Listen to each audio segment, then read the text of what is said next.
Hello to everyone. This is Viewpoint on noyantapantv, and I am Benyamin Poghosyan, Senior Research Fellow at Armenia.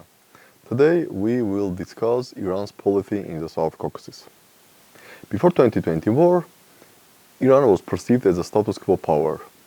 It was happy with existence of self-proclaimed Nagorno-Karabakh Republic, and it was happy that 170 kilometers of Azerbaijan-Iran border was under Armenian control. And also, Iran was happy that Azerbaijan was separated from Nakhichevan and Turkey by more than 200 kilometers. 170 kilometers by Nagorno-Karabakh Republic and another 42 kilometers by Republic of Armenia. Also, Iran was absolutely happy with security architecture of the region, with the Russia-Armenia alliance, which provided some sort of stability and security. However, the geopolitics of the South Caucasus was changed first in 2020, second Nagorno-Karabakh war, and then in September 2023, military takeover of Nagorno-Karabakh by Azerbaijan and forced displacement of all Armenians from the region, and also April-May 2024 when Russian peacekeepers left Nagorno-Karabakh. Iran's reaction first was very cautious. Yes, Iran congratulated Azerbaijan for the liberation of occupied territories, but also Iran was very cautious that the changes had taken place under the direct involvement of Turkey, which significantly increased Turkish influence in the South Caucasus.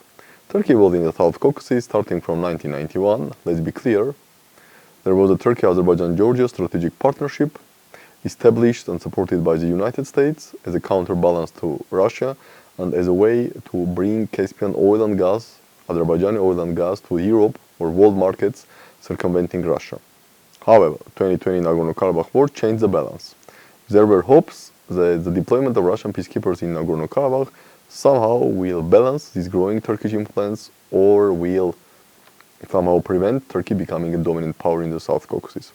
However, after Russia-Ukraine war started, and Russian resources and attention were diverted towards its confrontation with Ukraine, and in reality confrontation with the West, led by the United States, then Russia was less and less able to shape and influence geopolitical developments in the South Caucasus. At the end of the day, Azerbaijan used this, and also Azerbaijan used the significant growth of importance of Baku and also Ankara for Russia to circumvent sanctions and also to use Azerbaijan as a way to reach Iran and West Asia, Southeast Asia in Moscow's efforts to change or create new logistic routes for its trade and to divert or shift its trade from west to the east. So all these combinations helped Azerbaijan to launch a military attack against Nagorno-Karabakh in September 2023. Armenia's position, who recognized officially Nagorno-Karabakh as part of Azerbaijan in October 2022 and reaffirmed its recognition in May-July 2023 in Brussels, negotiations also helped Azerbaijan. Armenia did nothing to support Nagorno-Karabakh militarily, and everything was finished within less than 24 hours. So interestingly, when we look into Iran's position before 2020 Nagorno-Karabakh war and now, after military takeover of Nagorno-Karabakh by Azerbaijan and also the withdrawal of Russian peacekeepers from Nagorno-Karabakh, Iran again returned to the status quo power. So before 2020, Iran was absolutely happy with previous status quo. Then 3 years, Iran was trying to understand what was going on and how to insert itself in this new geopolitical game of the South Caucasus when Turkey increased its influence, but also there was some sort of attempts to somehow manage the contradictions between Russia and Turkey. Iran also feared that at the end of the day, Russia and Turkey may try to transform South Caucasus into bilateral sphere of influence, like to repeat Astana format but kicking out Iran. This also was not in Iranian interests.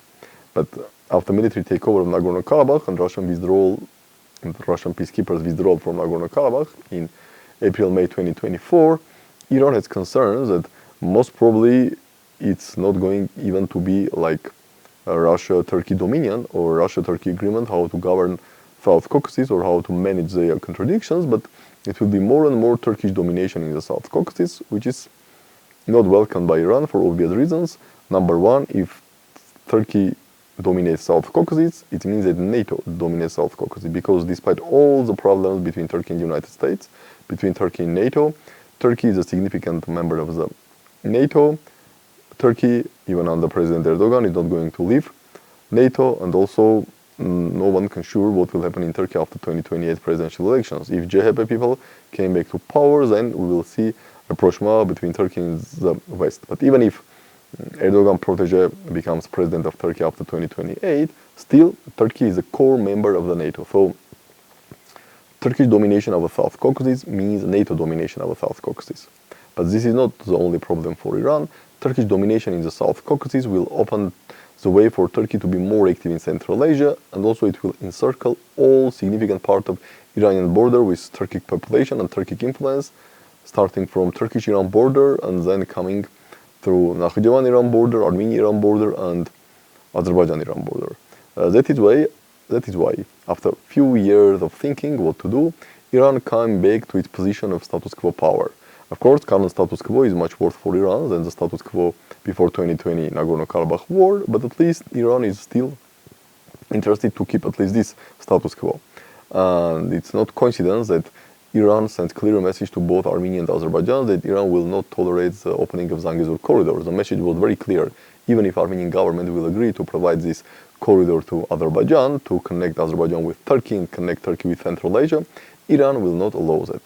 Very interestingly, the acting foreign minister, Bagheri Khani, just a few days ago made a very interesting statement. Iran opposes not only change of borders, but Iran opposes also change of demographics. Clear message to Azerbaijan and Armenia that Iran will not tolerate the deployment of more than 100,000 Azerbaijanis into Armenia within the concept of Western Azerbaijan, which is promoted by President Aliyev himself. So again, message even to Armenia was very clear. Even if you agree to accept these 100,000 Azerbaijanis, Iran will not tolerate that. Another concern of Iran is growing influence of the Western actors, the United States and European Union in the South Caucasus. Before that, Iran was absolutely unhappy to see how free Israel feels in Azerbaijan and how Azerbaijan allows Israel to use its territories for anti-Iran activities.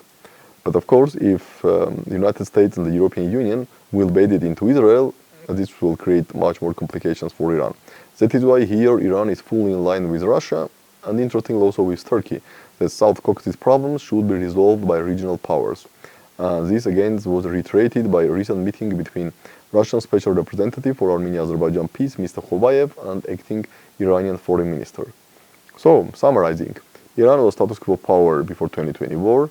Iran was not able to prevent the change of status quo in South Caucasus, but now, after military takeover of Nagorno-Karabakh by Azerbaijan and Russian peacekeepers' withdrawal from Nagorno-Karabakh, Iran again came back to status quo power. Of course, again, the status quo is worse for Iran than the status quo which was in the region before 2020 war, but Iran understands that any new changes in the status quo will only deteriorate Iran's position. So Iran will try to keep the current status quo, Iran will try to cooperate with Moscow for this status quo, and also Iran sometimes will try to accommodate even Turkey to keep the current status quo. That is all for today, and we will meet soon.